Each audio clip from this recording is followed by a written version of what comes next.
ગુજરાતમાં લોકોની સાતમ આઠમ બગડશે તેવી અંબાલાલ પટેલે આગાહી કરી છે। આ દિવસોમાં ભારેથી અતિભારે વરસાદની આગાહી કરવામાં આવી છે। ત્યારે જાણીતા હવામાન નિષ્ણાત અંબાલાલ પટેલ દ્વારા આગામી 72 કલાકમાં ગુજરાત માટે ભારે હોવાનું જણાવવામાં આવ્યું છે।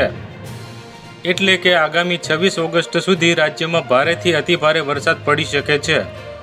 અંબાલાલ પટેલના જણાવ્યા મુજબ આવતીકાલથી 26 ઓગસ્ટ સુધી રાજસ્થાનની સરહદને અડીને આવેલા ગુજરાતના જિલ્લાઓમાં તેમજ મધ્ય ગુજરાતમાં ભારેથી અતિભારે વરસાદની શક્યતા રહેશે।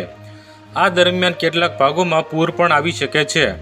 આ સિવાય અમરેલી, જૂનાગઢ, વેરાવળ, જામનગર અને કચ્છના વિવિધ ભાગોમાં પણ ભારે વરસાદ વરસી શકે છે। આ ઉપરાંત આગામી 28 ઓગસ્ટે બંગાળના ઉપસાગરમાં એક સિસ્ટમ સક્રિય થશે, જેનું વહન મધ્યપ્રદેશ થઈને ગુજરાત સુધી રહી શકે છે।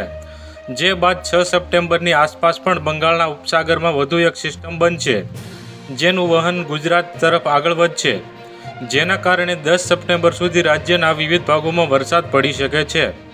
જો અમારા વિડીયો તમને પસંદ આવતા હોય તો લાઈક કરો, શેર કરો અને સબસ્ક્રાઈબ કરવાનું ભૂલતા નહીં।